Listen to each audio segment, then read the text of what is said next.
Hello everyone, welcome back. आज हम लोग बात करेंगे ऑर्डर ऑफ रिएक्शन के बारे में। अपनी पिछली वीडियो में हमने लॉ ऑफ मास एक्शन पढ़ा था और रेट लॉ के बारे में पढ़ा था।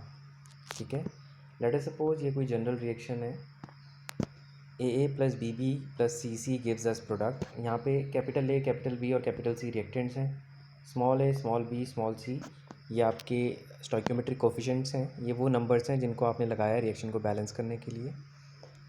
अगर हमें इस रिएक्शन का रेट चाहिए तो लॉ ऑफ मास एक्शन कहता है कि रेट किसके इक्वल होगा। Rate is equal to rate constant multiply by concentration of A raise to the power small A, B raise to the power small B, C raise to the power small C. मतलब जो तीनों reactant हैं उनकी concentration लेनी है, ठीक है, और उनकी पावर में उनके स्टोइकियोमेट्रिक कोफिशिएंट ले लेने हैं। ठीक है, rate is equal to rate constant multiply A की concentration raise to the power उसका जो स्टोइकियोमेट्रिक कोफिशिएंट है, बी की concentration raise to the power उसका स्टोइकियोमेट्रिक कोफिशिएंट और सी की concentration raise to the power small C यानी उसका स्टोइकियोमेट्रिक कोफिशिएंट। ये था law of mass action. Law of mass action एक थ्योरेटिकल रेट लॉ है। बहुत सारी जगह ये सही रिज़ल्ट देता है और कई जगह ये फेल हो जाता है। ठीक है, ये सही रिज़ल्ट कब देगा? जब आपकी रिएक्शन जो होगी वो सिंगल स्टेप रिएक्शन होगी। ठीक है, मतलब रिएक्शन जैसे दिख रही है कि ये रिएक्टेंट्स हैं और ये प्रोडक्ट है, अगर ऐसा ही होगा एक ही स्टेप में ये रिएक्टेंट प्रोडक्ट में चेंज होगा तो लॉ ऑफ मास एक्शन सही रिज़ल्ट देगा। लेकिन अगर आपकी रिएक्शन मल्टीपल स्टेप रिएक्शन होगी, मतलब उसमें एक से ज़्यादा स्टेप्स होंगे, तो आपका रेट जो है इस एक्सप्रेशन से सही नहीं आएगा। फिर आपको एक्चुअल रेट डिटरमाइन करने के लिए एक्सपेरिमेंट करना पड़ेगा। और एक्सपेरिमेंटल रेट वो किसके इक्वल होता है? वो इक्वल होता है rate constant k into concentration of A raise to the power P, concentration of B raise to the power Q and concentration of C raise to the power R. Okay, ये P Q R क्या हैं? ये experimentally determine होते हैं। ये आपकी balance reaction से नहीं निकलेंगे, ये एक्सपेरिमेंटली डिटरमाइन होते हैं। जो ए बी सी थे लॉ ऑफ मास एक्शन के, वो बैलेंस्ड इक्वेशन से निकल जाते थे ए बी सी। लेकिन जो आपके पी क्यू आर हैं वो आपको एक्सपेरिमेंटली डिटरमाइन करने पड़ते हैं। ठीक है, और एक बार मैं फिर से बोल दूँ, law of mass action single step reaction के लिए बिल्कुल करेक्ट रिजल्ट देता है। मल्टीपल स्टेप रिएक्शन के लिए सही रिजल्ट नहीं देता। मल्टीपल स्टेप रिएक्शन वो होती हैं जो एक से ज़्यादा स्टेप्स में होती हैं। चैप्टर के लास्ट में हमने मैकेनिज़्म पढ़ना है, वहाँ पे आपको अच्छे से समझ आ जाएगा सिंगल स्टेप मल्टीपल स्टेप क्या होता है। देन रेट लॉ जो है ये आपका सिंगल स्टेप रिएक्शन और मल्टीपल स्टेप रिएक्शन दोनों के लिए सही रिजल्ट देता है। ये हमेशा सही रिजल्ट देगा क्योंकि ये एक्सपेरिमेंटली डिटरमाइंड है। ठीक है, अच्छा एक बात और बता दूं, अगर सिंगल स्टेप रिएक्शन होगी तो यहाँ पे पी क्यू आर की जगह ए बी सी भी आ सकता है। पी क्यू आर की जगह ए बी सी आएगा जब सिंगल स्टेप रिएक्शन होगी, और जब मल्टीपल स्टेप रिएक्शन होगी तब ए बी सी नहीं आ सकता। यानी सिंगल स्टेप रिएक्शन के लिए आप बोलोगे पी ए के इक्वल है, क्यू बी के इक्वल है और आर सी के इक्वल है। ओके, फाइनली ऑर्डर क्या है? ऑर्डर, यही हमारा टॉपिक था आज का। ऑर्डर क्या है? Sum of the powers to which concentration terms are raised in actual rate, that is experimentally rate law. Okay, ये आपका एक्सपेरिमेंटली डिटरमाइंड रेट है।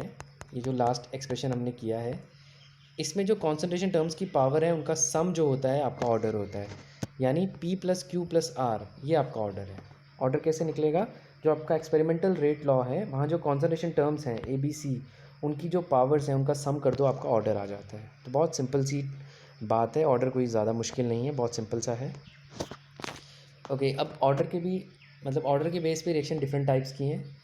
अगर आपका ऑर्डर 1 आता है तो उसको फर्स्ट ऑर्डर रिएक्शन बोलते हैं, 2 आता है तो सेकंड ऑर्डर, 3 आता है तो थर्ड ऑर्डर, 0 आता है तो जीरो ऑर्डर। इसी तरह अगर ऑर्डर फ्रैक्शनल आता है तो फ्रैक्शनल ऑर्डर। तो ये सारे टाइप्स 1 बाय 1 हम डिस्कस करेंगे। पहले फर्स्ट ऑर्डर रिएक्शन। ठीक है, ये आपकी रिएक्शन दी है जैसे H2O2 gives us H2O plus half O2। इसमें जो रेट है वो किस पे डिपेंड कर रहा है? ये आपका रिएक्टेंट है H2O2, इसकी concentration raise to the power 1। ठीक है, इसकी concentration raise to the power 1 पे डिपेंड कर रहा है। तो ऑर्डर क्या आएगा? कॉन्सेंट्रेशन टर्म की जो पावर है यहाँ पे 1 है तो ऑर्डर 1 आ जाएगा। सिमिलरली इन सब रिएक्शंस में भी रिएक्टेंट की रेज़ टू द पावर 1 पे रेट डिपेंड कर रहा है, तो आपका ऑर्डर क्या आ जाएगा? 1 आ जाएगा। ठीक है, और डेफिनेशन क्या लिखी है फर्स्ट ऑर्डर रिएक्शन की? The reaction rate depends upon concentration term of only one reacting species. देख सकते हो आप, एक ही रिएक्टिंग स्पीशीज़ की कॉन्सेंट्रेशन पे आपका रेट डिपेंड कर रहा है, इसलिए फर्स्ट ऑर्डर रिएक्शन को हम ऐसे भी डिफाइन कर सकते हैं। एक तो आप ये बोल सकते हो कि यहाँ पे कॉन्सेंट्रेशन टर्म्स की पावर का सम 1 आ रहा है, दूसरा आप बोल सकते हो कि रेट जो है एक ही कॉन्सेंट्रेशन टर्म पे डिपेंड कर रहा है। ठीक है, आप देख सकते हो रेट खाली H2O2 पे डिपेंड कर रहा है, सेकंड रिएक्शन में SO2Cl2 पे डिपेंड कर रहा है, और थर्ड रिएक्शन में N2O5 पे रेट डिपेंड कर रहा है। तो ये था आपका फर्स्ट ऑर्डर रिएक्शन। नेक्स्ट है सेकेंड ऑर्डर रिएक्शन। तो सिंपल है, ठीक है, जैसे ये रिएक्शन दी है, इसमें रेट क्या है, rate is equal to k HI की concentration raise to the power 2। ठीक है, तो रेट एक्सप्रेशन में जो पावर है वो 2 आ रही है। ठीक है, तो ये सेकेंड ऑर्डर रिएक्शन है, या आप ऐसे बोल सकते हो कि दो कॉन्सेंट्रेशन टर्म है। ठीक है, दो कॉन्सेंट्रेशन टर्म है जिस पे रेट डिपेंड कर रहा है, यानी कॉन्सेंट्रेशन ऑफ दो टर्म्स पे रेट डिपेंड कर रहा है। ठीक है, HI raise to the power 2 का मतलब क्या है, एक्सप्रेशन में HI के साथ नंबर क्या लगा है 2, यानी दो HI मॉलिक्यूल्स पे रेट डिपेंड कर रहा है। ठीक है, यानी कॉन्सेंट्रेशन ऑफ दो रिएक्टिंग स्पीशीज़ पे रेट डिपेंड कर रहा है। जब एक स्पीशीज़ पे रेट डिपेंड करेगा, आपको पता कैसे चलेगा कितनी स्पीशीज़ पे डिपेंड कर रहा है, ये पावर ही बताएगी। जब पावर 2 है, इसका मतलब दो रिएक्टिंग स्पीशीज़ पे रेट डिपेंड करता है। सिमिलरली ये एग्जांपल्स भी ऐसे ही हैं, आप देख सकते हैं इनको। चलो ये थर्ड वाला देख लेते हैं, NO+O3 गिव्स अस NO2+O2। यहाँ पे रेट किस पे डिपेंड कर रहा है, इस reactant raise to the power 1 और ये वाला reactant raise to the power 1, 1 + 1 2 आ गया ऑर्डर तो 2 आ गया। ठीक है, और रेट एक स्पीशीज़ पे डिपेंड कर रहा है और एक स्पीशीज़ पे, तो दो आपकी रिएक्टिंग स्पीशीज़ पे रेट डिपेंड कर रहा है, इसलिए सेकेंड ऑर्डर रिएक्शन है। सिमिलरली थर्ड ऑर्डर रिएक्शन में जो आपकी एक्सप्रेशन होगी, ठीक है, रेट एक्सप्रेशन ये है। ठीक है, रेट किसकी इक्वल है, के NO की concentration raise to the power 2 and O2 की concentration raise to the power 1। ठीक है, तो ऑर्डर क्या आ गया, 2 + 1 3, या आप ऐसे बोल सकते हैं दो ये वाले मॉलिक्यूल और एक ये वाला मॉलिक्यूल, तीन मॉलिक्यूल पे रेट डिपेंड कर रहा है, तीन मॉलिक्यूल की कॉन्सेंट्रेशन पे रेट डिपेंड कर रहा है, इसलिए इसको थर्ड ऑर्डर रिएक्शन बोलेंगे। ठीक है, और अभी तक जितने भी एग्जांपल्स दिए हैं वहाँ पे जो भी रिएक्टेंट की स्टोइकियोमेट्रिक कोफिशिएंट है वही यूज़ हो रहे हैं, यानी ये सारी की सारी सिंगल स्टेप रिएक्शंस हैं, इसलिए कोई भी प्रॉब्लम नहीं आ रही। आपको सिर्फ इक्वेशन आनी चाहिए। आपका रेट लॉ एक्सप्रेशन चाहे एक्सपेरिमेंटल हो चाहे लॉ ऑफ मास एक्शन हो, दोनों सेम ही है वैसे तो।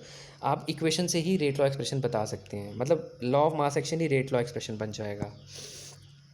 ज़ीरो ऑर्डर रिएक्शन ऐसी होती हैं जिसमें रेट जो है वो रिएक्टेंट की कॉन्सेंट्रेशन पे डिपेंड नहीं करता, वो इंडिपेंडेंट होता है रिएक्टेंट की कॉन्सेंट्रेशन से। ठीक है, यानी जो रेट एक्सप्रेशन है जैसे ये है, रेट के NH3 की concentration raise to the power 0, यानी यहाँ पे कॉन्सेंट्रेशन की पावर कितनी है, 0, यानी किसी भी रिएक्टेंट की कॉन्सेंट्रेशन पे रेट डिपेंड नहीं करता है।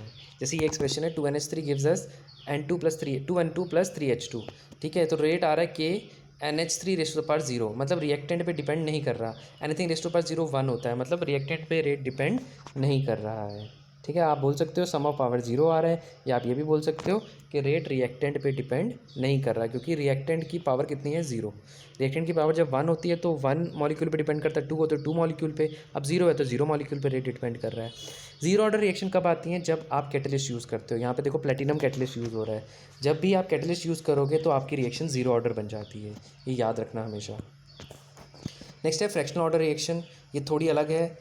अच्छा देखो, यहाँ पे कैटलिस्ट था तो यहाँ से सीधा पता चल गया कि कि यहाँ पे ज़ीरो ऑर्डर रिएक्शन है। अभी जो फ्रैक्शनल है इनके एग्जांपल्स आपको याद रखने पड़ेंगे।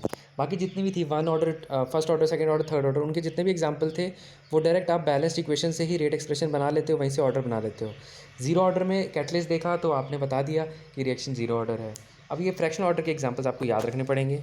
CH3CHO गिव्स अस CH4+CO, तो यहाँ पे रेट एक्सप्रेशन क्या है, रेट इज इक्वल टू के CH3CHO rays to the power 3/2, बिल्कुल अलग है, 3/2 पावर 3/2 है, यानी ऑर्डर क्या आ गया 3/2 का मतलब 1.5 ही होता है। Similarly H2+Br2 gives us 2HBr, तो रेट किसके इक्वल है, k H2 raise to the power 1 and Br2 raise to the power 1/2। ठीक है, 1 + 1/2 3/2 ही बनता है, और 1.5 हमेशा 1.5 नहीं आएगा, 2.5 3.5 कुछ भी आ सकता है, बट है क्या, फ्रैक्शनल रेट है। रेट कैसा है, फ्रैक्शनल, 3/2 या बोल सकते हो डेसिमल फॉर्म में आता है, मतलब ऑर्डर जो है फ्रैक्शनल है, या बोलोगे ऑर्डर जो है डेसिमल फॉर्म में आ रहा है। ठीक है, सो इतना ही करेंगे आज हम लोग। Thank you so much for watching, and फिर मिलते हैं अपने नेक्स्ट वीडियो के साथ। Thank you so much, and till then इन सारे टॉपिक्स को रिवाइज करें, एंड ऑलवेज बी हैप्पी।